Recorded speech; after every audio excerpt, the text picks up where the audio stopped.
Canadiens ont déposé plainte na bango. Ceux qui ont bien chauffé, aux autres milliardaires, justice et quand milliardaire wana, à tous en bon et bien n'engagé. Au comment on pas ma devoir de justice. D'ailleurs ça faut. Bah normal économie et puis bah il a avoir guitare. Bah normal hier pour bah dire que le polo pour bah mingi bah bien. Tout le monde monto yo, to robene ya côté la mission de soma bato. Mais ça ngamba la muka. Non, ça la muka te. Total la katotika lokuta. Ben ça faut ça député. Ya on ça va peuple congolais. Ba fond la mission. Yo, oyimbongo ya l'état. Pour poursuivre la article wa mi balé. Et ko kanga article mi balé wana matangeli wa. Ya onde kangi kamere akobimate. Akozo tomba na e akofanda. Yo zimbongo. Oyo que on a INC bolia la INC na ba INC batalité na bango ba pesi attaque de lo boto liete mais ba kimi na mo devient na mon panzi mususu allez yo ozo puyera botoana asalo babe. Nous voulons instaurer un état de droit et dans un état de droit il y a une justice indépendante. Ce n'est pas à l'individu Félix Tshisekedi de commencer à faire justice. La constitution de notre pays consacre l'état des droits comme système de fonctionnement de gestion d'un État. En effet, l'état des droits veut tout simplement dire l'égalité de tous devant la loi. L'égalité en termes de reconnaissance des droits, l'égalité en termes de protection de ces droits et enfin l'égalité en termes de défense de ces droits. Qui que vous soyez, ministre, citoyen, quel que soit votre niveau de responsabilité, nous sommes égaux devant la loi. Nous, citoyens, sommes garantis de contester les actes des autorités s'ils sont illégaux. Les actes et les décisions prises par les autorités doivent être premièrement conformes à la Constitution, deuxièmement à la loi, troisièmement aux réglementations qui régissent le pays. Mon rôle est de faire respecter la loi dans le respect des droits des autres sans abuser de ma position. Sinon, moi-même, je subirai la rigueur de la loi. Dans un état de droit, nous sommes tous égaux devant la loi. Il n'y a pas une justice de faible, il n'y a pas des individus tout-puissants.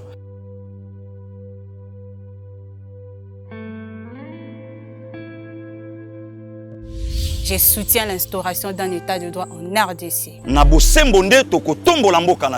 Fini les trafics d'influence.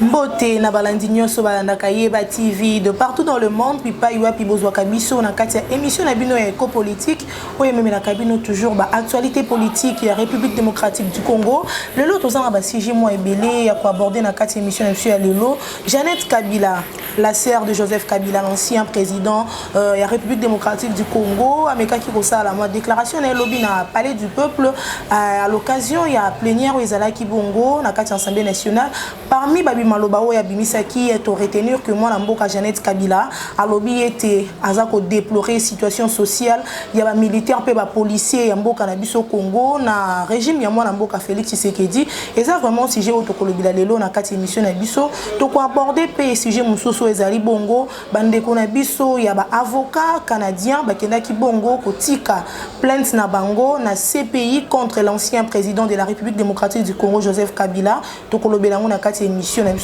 to komeka pe kobeta moi ba actualité politique kaka ndenge zalaka kolandisama na procès ou ekozala lobby ya mwana mboka Vital Kamerhe parmi ba sujet wana nyonso to poneli bino moko ya bana ya UDPS monsieur Gérard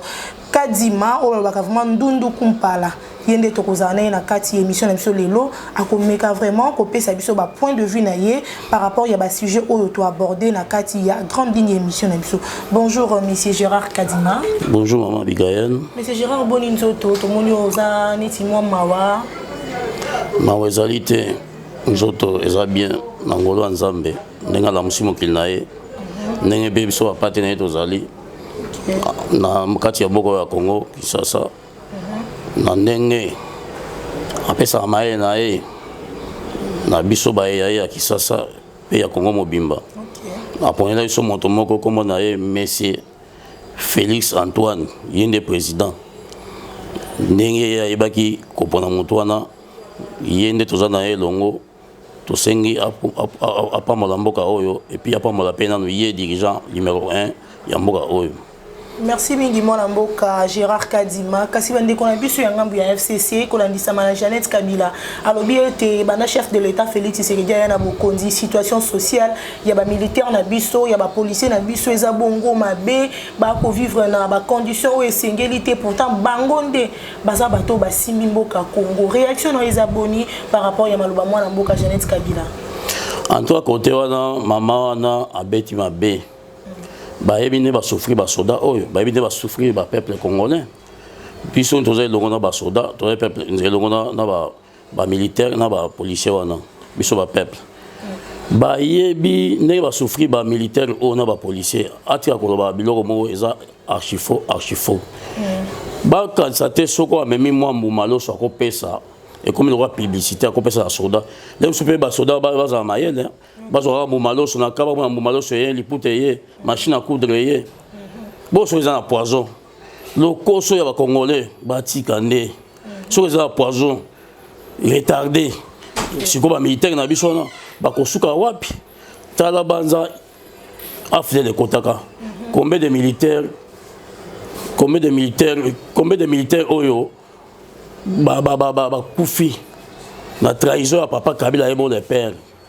bana ko banga ba militaire Mobutu atika ki okebe ba vrai combattant ba koki lelo ogwande ko saka na biso te ba si bango nyonso ndenge moko pe bazo ke na ka ko pesa baloso wana ba ko si sape ba soda wana nyonso tu na basi na bango bango kutu bana moi volonté ya ko pesa moi loso na ngamba ba soda kasi balobi pourquoi pas mama pe o ya biso mama Denise na ngambo pe to koloba chef de l'état mais comment ko bongisa pote bande ko biso ba soda pe ba vivre bien maman Denise a ça likamo zaloko artenance azoke na nzela ya bien so azukati mbongo ya l'état eyebani ba ko pesa ba sungelelo lokola malade oyo coronavirus ezali mais ba miyibi ya mbongo ya mboka oyo baza nango ebele na poche bakomi kokaba na soni mama Denise bochaina no ata ye lobi awa ba congolais to ka pe mawa mutayeka lobi osika ko cohérence wana mama Denise azo sa tozo mona ba hôpital sito ba hôpital yo kansi malade wa kolero eye soki ezalaki bango est-ce que comme ça mon l'état pour pas pesa baso ba biloko ba matériel wana traité ba to malade ya corona ba ngama sala yango te ba ninga ba tika ba congolais ba kufa na bango to na tina bango te biso to mibomba mais lelo yo mokonzi nzamba tindi ye wana azokata ba mbongo ya l'état azoloba ke mbongo ya bino bolia yango même na malade pe ya ofele mais so choléra konora na ezalaki awa de yoki toujours foutre la mbongo mais surtout que mon mboka le chef de l'état Félix Tshisekedi lobby que année oyo eza ani moko exceptionnel 60e anniversaire ya mboka na biso to commémorer yango te ne ba biso ba to célébrer yango te et cause la bongo destiné na ba policier pe ba militaire ya mboka y compris na bande kona biso ba ko sunga biso na maladie au matali coronavirus ndeko kona biso Joseph Kabila ou azali ancien président ya mboka Congo tolandaki tomoni bongo ba canadien ou bazali groupe ya ba avocat ba ke kotika plainte na bango ba fundi na cour pénale internationale ba lobité ba ko funda ye aza mutu moka sili ko commettre ba crime ebele na kati ya mboka Congo ba tu ba kufi na yango il faut ameka ko comparaître na cour pénale internationale bino bo mbi dossier wana ndenge ni na kati na parti na bino UDPS dans les gens loba boye ce pays aza moto oyo alandaka bato oyo bazo ba crime humanitaire c'est normal ba canadien wana ba déposer plainte na bango soki ba bengi chauffeur kende ko kasate ozana milliardaire justice et kangaka ba milliardaire wana atoza mbongo ebele ndenge nini okokoma mutu pa ma devant de justice babi ko sanate asala ba crime yebani na nyango ebina mwana mokia na Kongo ebike papa na aboma bato ebele nzela ba uta to ebi bango ta sali ba crime ebele ba force commune sala mina ba loko kuna otoyokaka maloba eloba mapa mate soki omoni mai efani nyei eningani seki libanga mo euto kwa wana yango moni mai eningani akonde ko se prendre na justice ya CPI il faut s'y prendre ye akene asamba akende kuna asama vraiment donc bomi batebele ba chebe ya banani so tutaki ba kombo on n'en parle jamais bato bakufi ebele ces pays vraiment na betelo maboko beta pena marton na mesa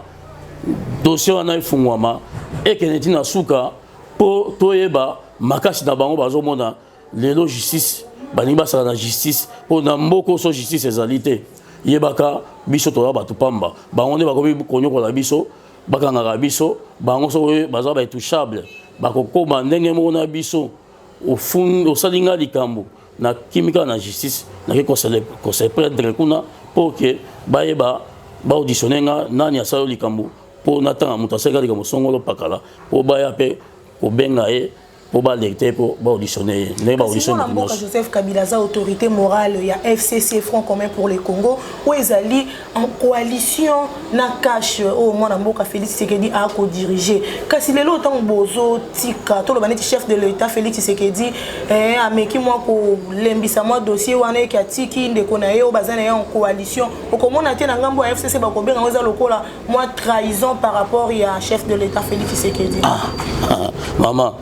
Makambato ya FCC wala bazosala. Quelle autorité morale? Sur le bilan autorité morale, il y a le République, c'est Félix Tshisekedi, le président de la République dans Onima. Il y a Zabote, Aza sur la grade de mon côté, Aza dans le pouvoir de mon côté, même Moutouna Jani Mabounda dans le pouvoir, ou Aza dans l'Assemblée, ou Aza il y a le Kouta, dans le pouvoir aussi. Félix, le président de la République, sur le pont d'Angaï, Félix Azali, moto ya CPIT alobaki yango bien ye moto akofuda yo te justice nde moto akosala makambo bazokanisa po azali numéro 1 ya république nde ye moto azosala makambo ya mese kamere non l'état ya république nde ekangi kamere po atiaki maboko na misolo ya l'état ozomona alors siko mama ya bi azali intellectuel azalaka moko nzambe asalaki intellectuel moko baintellectuel baza ebele te da époque biso ebaki baintellectuel baprofesseur Bamulumba Loluko Jina papa nani bakalo mobika ba vrai professeur ta totika ba diplôme bazo soma sombana zomona bato mingi basomi ba diplôme o auta iso wapi ali a komi professeur toza likambo zo tundangai ke Félix atiki Félix azan likambo ya Félix abomai batuta Félix a dirigé l'année passée ba de autour de non bato ba diriger 18 ans sur 24 bango de CPA voyez banana a dirigé pendant 24 ans d'entrée à faire jusqu'à perdre nde bakolanda nde bato wana Félix aza likambo moko taza maboko pembe na yebishi yo maboko pembe donc ye batika ye na côté wana batika atike mikolo ebele mamoni ke akomi kosala ye bakoka jambe na coalition soko ya lokuta soko ya solo na moni ke za coalition te ka joie fo e panzana pona mi to ngazo benga autorité morale na biso ezali lokola na toyi da vice président ya assemblée ezali Jean-Marc Kabund wana ya autorité morale o ba ma zolo bana eza ya lokuta vraie autorité morale ezali mais c'est Jean-Marc Kabund. Ok. Jean-Marc Kabund est situé définitivement dans le poste de premier vice-président de l'Assemblée nationale. Tout le monde a dit que le recours dans le Conseil d'État, mais qui a dossier malheureusement pour la Cour constitutionnelle étranger, le biais de l'Assemblée nationale, et ils en ont raison. Donc Jean-Marc Kabund n'est plus le premier vice-président de l'Assemblée nationale. Bino na eu de peste, Tomboka qui est président de Bino parce que Bélé Bakolo va humilier, maître nageur à Kouéi, Azan Noyer, Bino qui bino nengeni. Bon, et ça il faut pas citer oyoki so bato ya lokuta bazala mokili. Bali ba magara lokuta tina suka. Tant yo matina sincère okembango. Mais place okuma nga matika na escalier na okoma place pokomaki. Lokuta na bango essayer bali nango. Jani Mabunda na kata assemblée. Azali na ba piona ye net lobi o babengi Daniel Saf. Moi, je suis un peu de temps. Il y a un peu de temps. Au moins, na musika so ta TV bazo sala ba sidel ba omi balé. Moi zo cha au moins bu aponi. Après ça ke cardiaque après ebike. Moto to ba vota ba noma ke pa matin. Na seni. Daniel Safoyo. Ba noma économie et puis ba na avakita. OK. Ba noma ye pour ba diko ba polo. Ko ba mingi ba bia to numéro moto yo to bendera côté la mission to soma bato mais ça nga mbola muka non ça la muka te la muka baza coalition da ba bato ma pepe abima pas Moïse Katumbi non ate ko la liberté bazo pese bon solo wa ke zo ba information bani bato lokuta da ba ko da zo mona ane ko la liberté zo mona asoka te ba noma e ko nomé OK nde siko ko ba pio ya ye na kata assemblée soka dika mo so qui sont pour moi ya bimi yo lobi ozana na muka ozona na vérité des urnes machine boyo boya ki wana ko voter na point nini les lobi mission député te OK total la katotika lokuta dans ça faut aux députés ya na ça va peuple congolais ba fond la misu lipa kanyaka tricot o ba pesa bango yo moko commission ya lipa na kanyaka so créer moi ndenge na créer marché na ngai na salaka naza combattant na biba combattant mi ba souffrir ka tilo ba souffrir mais nga tika la souffrir te pour nzamba linga mingi na fongola business na ngai na sala zo boso na ngai na desa ba pe ba université soko lingo voter muto ata ilio eloko boya rapeda no tika lo koso ba congolais lo koso l'équipe ba mingi ba jeune diko ba 5000 ba 2000 ba 3000 lo koso l'équipe ba congolais to tika lo koso ba congolais pardon na fingi binote mais to tika de lo koso bindima lima ko yamba au groupe mo esaboye ay bokimi mbangu au groupe mo esaboye bokimi mbangu ba on fait ça 5000 bokimi mbangu ezabo mo faux archi faux totika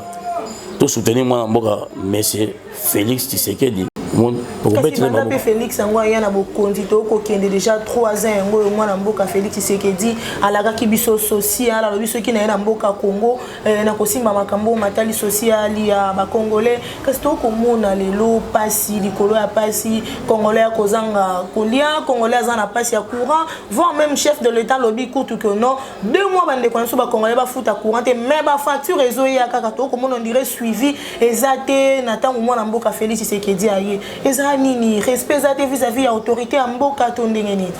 bon côté wana sur lobby tozoki na 3 ans tozaka une année na ndambo na ebisi yo social ezali na nga mona zo ko bisala social nanga nazo zo lipa na tongo social ezali mbongo ba futo zo sala ndo zimbongo ko sobi eloko wana ko somi olie metant misala za kama industriel ko na limiter et comment ba église bata pepe de bato ndakuna bazo ndaka bato fele ba izine kangama pour social les hommes ba réhabiliter dans ba izine wana nyoso ya na industriel ko na limiter so ba réhabiliter ba na s ba izine kangama ba réhabiliter yango et ça siko esika bato ba roya ko luka bato busala po bakota ba bata osala po misona bango futama bazo mbongo na bango malamu akene na kitunga na ye na ndako ya ban famille asoma biloko ya na ndako bana ba beta mabo apato na tongo ameliti na ye na midi aliei na poka so luka ko belati abeli suso ali a 3 fois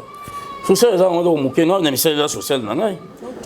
kasi bon ba na possibilité ya kosala ngote ba kolela na chef de l'état Félix Tshisekedi babi président de la République to votaki yo état de droit en marche yo ya ki vraiment le baki o comprenez état de droit o koya na social ya malonga sali la biso pe quelque chose bande ko so ba na fin fond kuna kaka na Kinshasa te to koloba na République démocratique du Congo mobimba ba kolela balobi chef de l'état meka kosala likambo kasi pino na IDPS bato boko accompagner chef de l'état to comme on a plus beaucoup ko na ba discours kaka ya kolamba biso en réalité sur le terrain loko ezate maman bato a fait fombo ko ezabunene même dans la capitale qui ça oui ba fait fond oyo eza neti okena na quartier Congo quartier Zaïre au Congo okena na Masina ba fait fond ya Masina ebi ndenge ezali bato a fait fond ba ko matina ville ba ko luka na vie faut ba moi bomba kanyaka na yo économie attends mon ça filage par jour à 10 000 francs à 5 000 la bombi habite au lera ndenge moi 5 000 faut ba ko bomba eloko et corona virus kangi bato so ba bomba te yango ozolo ba fongola nzela boso bibi malade juyo billet yango so etikali olobadi mokonzi ayesika batika ye batano bato 24 ans ba yibi misolo mingi mokonza mboka la kaki biso ka kofouiner na dans le passé te siko to kozonga esupa bato wana na ngambo ndenge nini te to kozonga na ngambo te lo ba zonga to fouiner te o fouiner kaka zo comprendre to kozonga na ngambo te ceux qui bazo choix pour s'habiter bazo glisser mokolo ekosimba nzambe mo abe mokolo wana ekosimba bokobeta maboko pa mokonzi. Merci mingi mwana mboka toza kaka na kati émission na biso tolandaki pe dossier ya autorité morale ya AFDCA Bahati Lukwebo oyo bamekaki pe ko lobela sur dossier na ye sur cas na yo zali ko opposer ye na ancienne collaboratrice na ye Nene Nkulu kasi à notre grande surprise Nene Nkulu a été bongo à la hauteur ba pesi raison ba confirmer AFDCA ya Nene Nkulu to ko kendi wapi na justice na biso penza na kati ya mboka Congo parce que biso soto qui était AFDC banda kala uta kala to mona bongo ezaka ya mwana mboka Bahati kasi lelo tant justice est ko trancher en faveur ya Nene Nkulu o comment na té état de droit au chef de l'état ko lobezaka bobele ndoto on a ne comme réalité té maman na yebisi yo papa Bahati zo bien lelo té et puis papa na biso un peu bazar mais c'est un professeur hein aujourd'hui ça va dire boulot place wana ya Sénat eza place na ye ba dribla ende ye yango azongi sima rankine ekoti mais lelo mikana ye loko ezali na cour constitutionnelle baza kolandela bakotrache yango kaka loba bato ya cour constitutionnelle bato bazozwa misolo so bazozwa misolo te bake na voie normale Bahati azalaki na bato ebele ya députation na ye na baprovincial na ye azalaki na bato ebele mais akolonga mama Nene Nkulu wana bakorompaki ye akomi na ngambo wana alors lelo mokolo lelo papa Bahati alokola mama Nene Nkulu wana aza su mutu na ye te puisque aza lela ngambo ya bato wana bayibi ye ne bamesina kosomba bafaible oyo ya baparti ne bazwaki mutu na biso papa ya premier ministre atoleka bayibi basomaka wakano papa oyo apembe mosusu wana papa dadi oh, on a remplacé papa ministre actuel, premier ministre actuel Azali. Le passé n'a pas papa Dani, Oya Moulaï, ministre, premier ministre Oya Moulaï Wanani. Nani papa Dani. Na bossa un combo naï. Ok. Azali moutnaïs na bien mais combo qui m'échappe naï. Né basomba gaé. Ndenge ba ndako soma na MLC, ba yo na IDPS ba so ba yo pa za IDPS ba kokite. Ba ko soma papa ba che premier ministre. Allez. Lelo ba moni que papa ya kiwana eloko malonga ebotami te allez papa longwe ba ye ko tsasko premier ministre actuel mais premier ministre pas actuel ngo aza mutu yanga muna bango toujours OK Sylvestre ilunga papa ilunga mais eloko mo ya malamu nano bango to na pouvoir premier ministre eloko mo ya malamu ba sa te vote na papa Félix c'était bon bango ye Sylvestre ilunga na musa na ye nini. Parce qu'on va évaluer le mandat Félix Tshisekedi. Nous sommes évalué Joseph Kabila. Tu as 18 ans, Joseph Kabila, ça la salle l'autre. Mais Joseph Kabila a travaillé dans la télé, a travaillé dans la musique, tout, a travaillé dans la mouka, Joseph Kabila a travaillé dans la télé. Il a travaillé dans la bakor na bango. OK. Na bakor na bango yokana. Mais ils allaient coalition. Na coalition tout le monde est simbité. Côté ngambo na ngambo liboke moko sangana. Sungana bana mboka ya tata moko esimbité bato mitema we bazana ngamu ya FCC coalition mo esimbe kozate parce que bango bazala besoin ki bokonzi bazwa ba manipuler république. OK. Mo yango wana eloko balingili yango wana ba commission république lokola oyo bazo benga nini république ya ba bengi yango expéditif expéditif sélectif. Bah il y a une monarchie na kati ya Congo basoka mbongo bachaka na kati ya poche na bango ozomona na biloko ndenge wana biso to sepela dango te payer za moto nyonso voilà batika ba monarchie wana o balinga basala payer za ya moto mo abotami na payer za te mokiliza ya nzambe nde acheba kitano na ye abi oyo na pesho maele diriger bana na mboka wana mais yo yé ekomi konyokola ba peuple dango lisusu nzamba ko permettre yote ato sali 100 ans ye bagaza memo akoboya yo aboyo ne baboyi ko bauti ko boya PPRD babi ko bonjina yo esili to ko si on et pas ya IDPS au pouvoir wana IDPS a joué et comme les banjo ba yebi IDPS bien na ba argument auto bagi état de droit na kata constitution faut respecter ba droit wana toujours les ba droit respecter en mais biso toujours respecter bien et donc il y a mon coup sur yo kanga biso justice donc comme ko lona maseke nango bisise komi kobima ye kokanga biso tika to compliqué yango yango bazo compliqué mais bayebaka justice et comment na likolo pa nzambe et kosimbaka et kopesa ba réponse. Mon Mboka, le directeur de cabinet chef de l'État, Vital Kamerhe, sauf imprévu, Akoye Babongo sort naye na mokona lobby le 20. To éviter verdict final et kozala nini, ya kozala condamné, ya kozala quitté en tout cas. Wana ebika ka batu ya mibeko ya mboka na biso kasi chance nini yo kopesa ye. Mon Mboka Vital Kamerhe azali bongo moko ya ba partenaire na bino privé surtout bango vraiment ba compagnie ki bino bokei na Nairobi, lelo bozi bokonzi, bokomi lelo na présidence de la République, lobi ba ko juger Mon Mboka Vital Kamerhe. Yo ko kopesa chance nini par rapport ya verdict final. Merci maman. Na motuna wana nayebi Vital Kamerhe bien c'est mon grand frère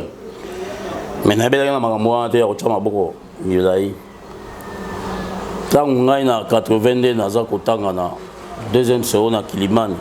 naza kozwa bajournal na barevi naopesa bango naopesa bapeti batekela biso kozwa moto futa minerval mwa papa nazali cuisinier epai ya Mobutu. Vital Kamerhe nayebi lelo te mais naye kokoma na 82 wana moni papa Tshisekedi aye azo yota à 6h du matin journal pendant bio faut ya mutai de pes na moni oza mission ya faut za mutai de pes na bandaki kobanga to beta même film na inter kuna na osa makasi na okene poto na 87 na bine fona zone salit na ngai na kisasa ya IDPS pour soutenir peuple azo souffrir le na moni la vérité na poto na mokile tambola kana na kisasa na zone ya bia makasi nonde ozambongo makasi nope otonga ndenge omoni makambo Vital Kamerhe wana aine po aboma moninga ayi po aboma moninga plaidoirie esalamaki ya première plaidoirie wana ezali na match final déjà so boyebaki te basi bakataki mikolo nga na kopesa te po juge wana oyo alata bapasa bakataki en faveur na ye to en défaveur na ye mais bakataki déjà po aza ya kolinda déjà bango na mondele wana baza kolinda na commissionnaire wa Masaro baza kolinda les dossiers à suivre le bango bakolinda je sais que ça continue à suivre zomona bocha tembete vient toujours ya bane pena boye na partie so papa Tshisekedi abengi Kamerhe azali na raison moi ne homme de léopard ne ekoyamba ye basangana mais le homme de léopard comme na Nairobi moto liboso Kamerhe atimba likambo eza pa homme de léopard tika na nda ye yango na ndi monsieur Félix na Nairobi ne bato azolobo basalaki impact soki ye mandat ya président de la République esili Vital Kamerhe eza bakor ya lokuta makama lokuta biloba bakisasa omoni biloko mosusu tolinga te kolobaloba mingi nde mokolo ozotuna makambo ya juge na se na ebaki makambo esa meme na bana okimbakima mpe makambo yango ebimi yo mokolo wana oyebisa biso ke juge na biso akufi na poison résulté ebimi babike babetaki juge baba babeta juge botali na ndako alali ti ayebisa bwasi te bakotobeta ngai mwa makambo lokuta machange bazosala batilaki biloko deja soki na biloko na ya cache ne wana asamelaki yango ya mopepe soit batiaki yango na kati ya climatiseur ya motuka il faut yango na bisaki moko wana tuna mpe chauffeur miso chauffeur mpe bango na bamona ata 10 000 boye te so asutuki mbala mwa jus atie biloko wana alobaki kaka point d'interrogation abe tuna mpe chauffeur mais juge azwaki biloko daye deja kuna esika bandosala aki wana aza juge amutu abandonu te ayebi mosala ayebi mosala mpe naza mpe tout droit en tout cas akende mpe maye na kimia leki ntango nese eleki me tokopesa ye honneur me monument mo tokosalela ye mpo bapremier juge oyo akufaki na likambo ya état de droit oyo balobi na droit pénal tome 2 article 145 à 46 les travailleurs de l'état yo oyibi mbongo ya l'état bakopoursuivre na baarticle wana mibale ekokanga baarticle wana mibale wana matangeli wana yango nde ekangi Kamerhe akobima te akozwa tomba na ye akofanda yo ozwi mbongo oyoke on a INC bolia na INC na zo ba ta INC mentalité na bango ba pesi ataka de loko boto liete mais ba kimi na mo devient na mon panzi mususu ale yo ozo kuyeka buntu wana asalo babe kasi bande kwa mso pe ngambu ya walungu esika mwana mboka vitete kamere village na ezala kakuna ba ko sala ba marche mikolo ba ko tomboka ba lobi ke non o ndeko na bango ko sibir eza acharnement ba moni preuve atamo ko ezate ba bimisa ye ba libérer calmement pour bonne marche mboka ba to walungu ba fada nya ba tika ba distraction moko eza ngana za droit kene na walungu na muluba na za droit kene na Lubumbashi eza mboka dangai na za droit kene na Bandundu mboka nyonso kotambola unité ya mboka oyo bobuta ba unité non à la balkanisation ya kokata mboka wana bato walungu ba mascarade ese balie mbongo c'est que de quoi que no bon mingi eza kota walungu bomba ki tokaki ba me ba sanga mo no bomba na ndako kuta et na caméra bato walungu ba ye caméra pesi ba mbongo wana baza bato 50% ce sont pas les congolais sont moi bato banso avec étranger même yemo caméra wana aza la société d'hôtel c'est Burundais, on a joué au Baza via mon angai, même bon est en prison. Ah ma pétionné à l'Obeninga Boye. C'est un Burundais, je le connais depuis longtemps. Toibi on a eu peine de kuna. Mais toujours qu'il est côté à les Bayara Sika. C'est pas mon balo ko. Je biso to c'est mon majeur toibi ba ma belle hein. Il y a on a biso bato walungu. So ba ba étranger ba tia ko ta ma Congo. Mais makambo e ko sila o ba sa ba marche on a ba kalera mike. E ko sila ka baza ba étranger bato ba sa marche wana ba ibibi no mbongo ya mboka ba soda baza souffrance bazo zo mbongo de salaire te ba enseignant bazo zo mbongo rien même travailler no sur mboka o ba begi ba fonctionner bazo le côté ba mutu wana s'accaparer na mbongo akena mbongo asali ba jeune aye abili ko étoile d'araignée siko bino ba ke o ba sa marche ba mega l'état a s'y prendre na bango ba keba mboka eza biso nyonso kotambola so to yoki basimbi po biso le bazo sa biso kuna baluba na kase pe bato walungu bazali to sa bango hotel baka sa te wa SD eza na ba minéraux république ko mobimba eza ba minéraux partout premier minéraux zali va so akasaye o so ke na nito teka facilement zo mbongo so likambo alo teke eza diamant na biso o bazo joana mais papa kabila le yaki azo diamant teka ki yango sa ba makambo pour faire effort militaire batika lokuta et radio na bazo komisa pour que to ezala osala no boyo tamboli okoti ba les hommes makambo belé mais biso soka na oti kota makambo pesio mosolo batika makambo wana ba minéraux ezala biso ba na mboka bazo yiba ocha na poche ba komi lokola ba microfinance ba mbongo na poche na bango bango so ba za mbongo to za mbongo oyo bijan so za même 500 milliards bazo kosa biso vous comprenez ba yibi mbongo na biso belé mais l'état ne a de la bango voilà. Mon mboka chef de l'État Félix Tshisekedi a compris état de droit chef de l'État Félix Tshisekedi a kolingapé makambo maleka bien na kati ya mboka ya Congo biloko ya na mouvement ya sika oyo ata lelo sokaza na bokondité en tout cas nous allons retenir que mon mboka moko Félix Tshisekedi tango yaka na état na ye to monaka gratuité et salemaka to monaka état de droit et telemaka to monaka pe bazuzi bakamaka ko sala msana bango na kati ya indépendance kasi to beta dossier musoso matali Pascal Mukuna za pasteur oyo azabongo moko ya ba ndeko na biso congolais to mona ki a telemaki alobi éveil patriotique faut bakanga Kabila et loko bino pe na ido pes bolukaka ke Kabila za bongo arrêté kasi pourquoi dossier éveil patriotique le lom kuna bakangi ido pes boko beta lisolongo kara tamba bi bokoto eloba Ibrahim ba se bokoti te bakomi koki mapoda nini na sali 10 ans na aseka na prière na nga pour na bandana na sali 10 ans makambo éveil na kota te oyo babi yo akende na mwasi aza muntu OK mais lokola lo nga na monaki te na kokota ande lo na kolobela ye lokola azalika éveil patriotique oyo abimisi moto lokola oyo bosusu abimaka passer dans des Coutino. Voilà. Sauver le Congo. Que va toi passer à l'okoso bon bazar belé en Congo hein. Basa me la rater ba ba Bible. So Moko ya ba passer à l'eau. Surtout auto ka bakanga na so dernier laisse écoute même ngale na ki ko sala papa qui fait inspecteur to kanga famille na bango na ba diamba dans la braza ba ba passer awa dernier laisse wana na tant qu'il fasse inspecteur général na ki ko na face à qui mazière si ya lobby que chef de l'état Félix Tshisekedi batune ba ko travailler ba za maboko makasi ba ko occuper bango te siko mama yo linga yo soke na poto o benga mondela maboko makasi te mais ça là mondela mo sala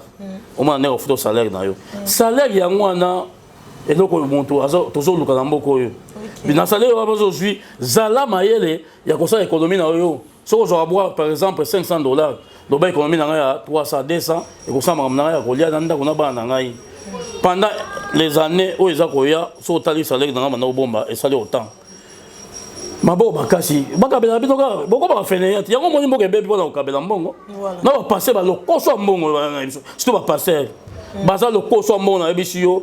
kutu nazana na kimaka na seka na zongi na ngai na catholique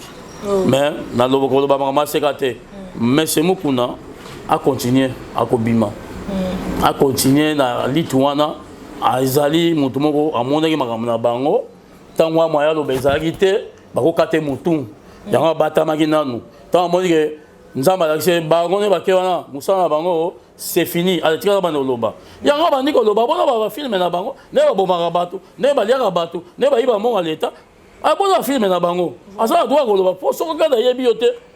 il faut na ninga na yeba na pusa pene na onde to za sko pene na yo boye na moi TV mais na zui ko bona ben na bitala la combattre bien awa combattre tika to bana ko se mettre na e sika moko ya to se mettre sikoyo alors yango akoma ki pembeni ya moni ba sekeda bako ay ko bimso na poissa ozo mona asa na raison alors ce ko ay ko monter le cabal wana ezaka o ba beka so chaîne ya bango so 50 télé 50 wana bon wana côté ba cabal wa to yebi bango ko ça ba ko fiwa ba photo ko ça ba to yebi Antoine to yebi yango en tout cas wa za en cabal zamba ko songa za mutu nzambe ndonga yo bunda liti pona bana Congo ba ko za libana soki président de République abia kota wana baba ye mtatini muku na lobaka imakambo oyo président za na libana muku na ye moko conviction ya muku na ye moko yango wana etindi ye aloba makambo wana pour le peuple congolais pour Congo ezala protégé. OK. Vous comprenez? Et ça te que oloba ke président de la République muto à côté la télé ne ba quand même c'est Kabere wana ba loba président. Non. Il y a ibi biloko à l'état. Parce que président à côté là ba so président de bialbi hop na minito Kabere robima.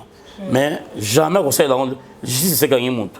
Et surtout aloba que justice faut dans l'indépendance. Indépendant. Yemo alobi ozamwa amai na ngai to liaki na yo to tangaki na yo okusali ba kopo wana ngape so na mokonzo sa kopo wana so na bina ko kopo wana pe batasi yase boko sa kopo wana na yebisi yo tu vas en prison. Yango ndenge alobaki. Et puis les bagages campagne. Ma solo Kabila pardon mais c'est que alobaki. Oh mais c'est caméra alobaki. Ah ben to yoka yangote.